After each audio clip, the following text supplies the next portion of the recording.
بسم اللہ الرحمن الرحیم۔ السلام علیکم۔ آج کا خبرنامہ لے کر ہم آپ کی خدمت میں حاضر ہیں۔ آئیے دیکھتے ہیں آج کی خبروں کی تفصیل۔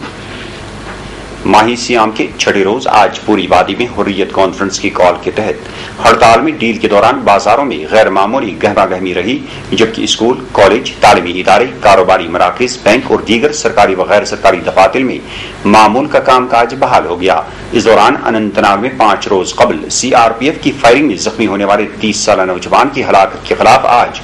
جنوبی کشمیر میں پرتشدد احتجاجی مظاہرے کیے گئے، جس کے دوران مظاہرین پر لاٹھی چارج، ٹیئر گیس شیلنگ اور فائرنگ کی گئی، جبکہ اننت ناگ کے درجنوں قصبے جات میں آج ممکنہ احتجاجی مظاہروں اور امکانی گڑبڑ سے نمٹنے کے لیے سخت ترین ناکہ بندی اور کرفیو کا نفاذ عمل میں لایا گیا تھا۔ اسی دوران بیمنا سری نگر میں آج اس وقت تشدد کی لہر میں زبردست اضافہ ہوا جب CRPF کی گاڑی کے ذریعے ایک 70 سالہ دکاندار کی ہلاکت کے خلاف زبردست احتجاجی مظاہرے کیے گئے۔ احتجاجی مظاہرین کو منتشر کرنے کے لیے فورسز نے اندھا دھند لاٹھی چارج اور ٹیئر گیس شیلنگ کی، جس کے نتیجے میں وہاں درجنوں افراد زخمی ہو گئے۔ آج دریش کدل، سپا کدل، چھتبل، ریناواری، خانیار اور دیگر علاقوں کے ساتھ ساتھ شہر خاص کے دیگر علاقوں میں نماز فجر کے بعد نوجوان ڈوریوں کی صورت میں سڑکوں پر نکل آئے اور اسلام و آزادی کے حق میں نعرے لگائے اور فورسز کی گاڑیوں پر پتھراؤ کیا۔ اطلاعات کے مطابق CRPF اہلکاروں نے آج صبح میر مسجد خانیار میں انگریزی روزنامہ کشمیر ٹائمز کے فوٹوگرافر قاضی ارشاد کے رہائشی مکان کے شیشے چکنا چور کر دیے اور افرادی خانہ کو ہراساں کر دیا، اور اس طرح محمد اسماعیل اور عبد المجید صوفی کے رہائشی مکانوں پر بھی فورسز اہلکاروں نے دھاوا بولتے ہوئے شیشے توڑ ڈالے۔ میسما سری نگر میں آج اس وقت افراتفری پھیل گئی جب CRPF اہلکاروں نے ماروتی وین زیر نمبر JK01J7805 کے ڈرائیور کو گاڑی سے باہر نکالا اور اس کی اندھا دھند مار پیٹ شروع کی اور اسے لہو لہان کر دیا۔ چنانچہ اس موقع پر وہاں موجود لوگوں نے CRPF کے خلاف احتجاجی مظاہرے کیے اور اسلام کے حق میں نعرے بلند کیے۔ چنانچہ اس موقع پر CRPF اہلکار ہوا میں گولیوں کے کئی راؤنڈ چلائے، جس کے نتیجے میں بازار میں افراتفری پھیل گئی اور لوگ محفوظ مقامات کی طرف بھاگنے لگے۔ تاہم بعد میں پولیس کے اعلیٰ افسران وہاں پہنچ گئے۔ انہوں نے صورتحال کا جائزہ لے کر لوگوں کو یقین دلایا کہ واقعے کی تحقیقات کی جائے گی اور ملوث اہلکاروں کے خلاف کارروائی کی جائے گی۔ چنانچہ پولیس افسران کی بروقت مداخلت کے بعد میسما، لال چوک اور ملحقہ علاقوں میں کاروباری سرگرمیاں دوبارہ شروع ہو گئیں۔ اس دوران بیمنا سری نگر میں گزشتہ شب فورسز فائرنگ کے نتیجے میں درجنوں افراد کو زخمی کرنے کے خلاف لوگوں نے شبانہ احتجاجی مظاہرے کیے، جبکہ آج صبح بھی سینکڑوں مرد و زن اپنے گھروں سے باہر آئے اور سڑکوں پر جمع ہو کر فورسز کی زیادتیوں کے خلاف فرق شگاف نعرے بلند کیے۔ معلوم ہوا ہے کہ آج صبح اگرچہ حریت کانفرنس کی کال پر کئی دکانداروں نے اپنی دکانیں کھولنے کی کوشش کی، تاہم اس دوران سنگ بازوں کی ٹولیاں مختلف علاقوں سے نمودار ہوئی اور انہوں نے نہ صرف کھلی دکانوں پر بلکہ سڑک پر چل رہی گاڑیوں پر بھی زبردست پتھراؤ کیا، جس کے نتیجے میں تمام کھلی دکانیں آنن فانن بند ہو گئیں، جبکہ سڑک پر ٹریفک کی آمد رفت بھی مکمل طور پر ٹھپ ہو کر رہ گئی۔ مشتعل نوجوانوں نے ہائی وے پر جگہ جگہ رکاوٹیں کھڑی کر کے ٹریفک کی آمد رفت کو مسدود کر رکھ دیا، جبکہ بیمنا چوک میں قائم ٹریفک پولیس بوتھ کو تہس نہس کر دیا۔ چنانچہ شاہراہ پر ٹریفک کی آمد رفت کو بحال کرنے کے لیے فوری طور پر فوج کو طلب کیا گیا، جنہوں نے شاہراہ کے گرد و نواح میں سخت ترین ناکہ بندی کر کے رکاوٹوں کو دور کر دیا۔ چنانچہ اس دوران مظاہرین نے جب جلوس کی صورت میں بیمنا چوک کی طرف مارچ کیا اور آزادی و اسلام کے حق میں نعرے لگائے، مظاہرین الزام عائد کر رہے تھے کہ پولیس اور CRPF نے بیمنا اور اس کے نواحی علاقوں میں خوف دہشت کا ماحول قائم کیا ہے، جس کے نتیجے میں لوگ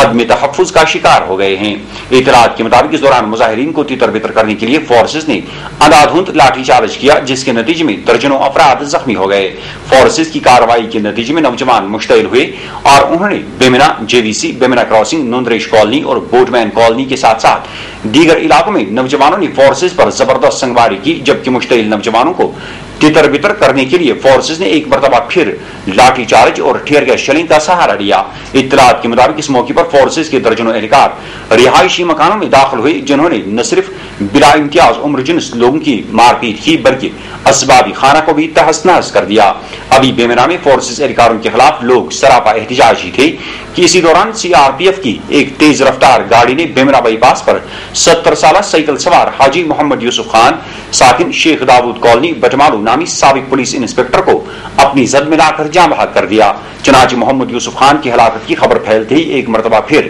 بیمنا، بٹمالو اور ملکہ علاقوں کے سینکڑوں مرد و زن اپنے گھروں سے باہر آئے آئے اور فورسز کے خلاف احتجاج کیا۔ اس دوران فورسز نے طاقت کا استعمال کر کے مظاہرین پر اندھادھند لاٹھی چارج کیا اور ٹیئر گیس شیلنگ کی اور ہوا میں گولیوں کے کئی راؤنڈ چلائی، جس کے نتیجے میں نصف درجن افراد زخمی ہو گئے، جبکہ اطلاعات کے مطابق فورسز کی ایک گولی کے نوجوان کے پاؤں میں پیوست ہوئی اور اسے فوری طور پر علاج معالجے کی غرض سے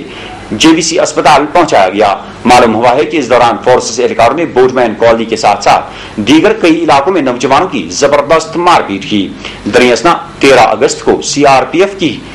فائرنگ کے نتیجے میں زخمی ہونے والا نوجوان محمد عباس دوبی ورد محمد عبداللہ ساکن صدر بازار مٹن میں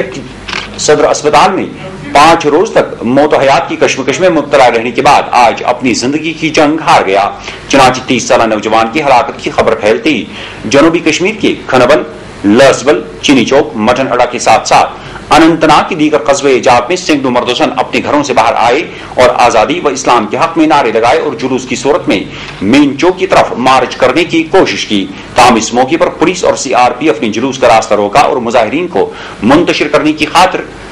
لاٹھی چارج کیا۔ تاہم اس دوران مظاہرین نے احتجاج کا سلسلہ جاری رکھا۔ چنانچہ اس موقع پر فورسز نے ٹیئر گیس شیلنگ کی اور ہوا میں گولیوں کے کئی راؤنڈ چلائے، جس کے نتیجے میں علاقے میں زبردست افراتفری پھیل گئی۔ اطلاعات کے مطابق انتظامیہ نے فوری طور پر لال چوک، KMD اڈا، لاسبل، سرنل، مٹن چوک، چینی چوک، اچبل اڈا، جنگلات منڈی، اشاجی پورہ، شیر پورہ، کھنبل کے ساتھ ساتھ دیگر کئی علاقوں میں کرفیو کا نفاذ عمل میں لا کر لوگوں کو گھروں میں محصور کر دیا۔ فورسز کی بڑی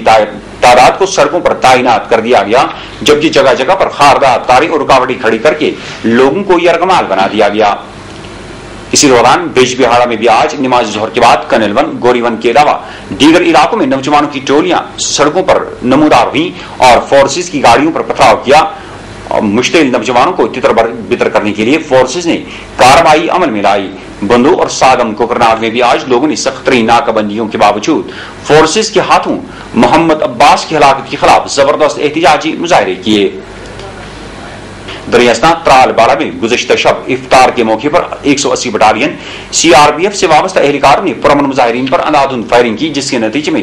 2 نوجوان زخمی ہو گئے اور انہیں علاج معالجے کی غرض سے اسپتال پہنچایا گیا۔ تاہم اسی اثنا میں CRPF کے درجنوں اہلکار ایک مرتبہ پھر سب ڈسٹرکٹ اسپتال ترال پہنچے اور انہوں نے نہ صرف عملے کی مار پیٹ کی بلکہ بلا اشتعال فائرنگ کر کے اسپتال میں موجود 11 نوجوانوں کو شدید زخمی کر دیا۔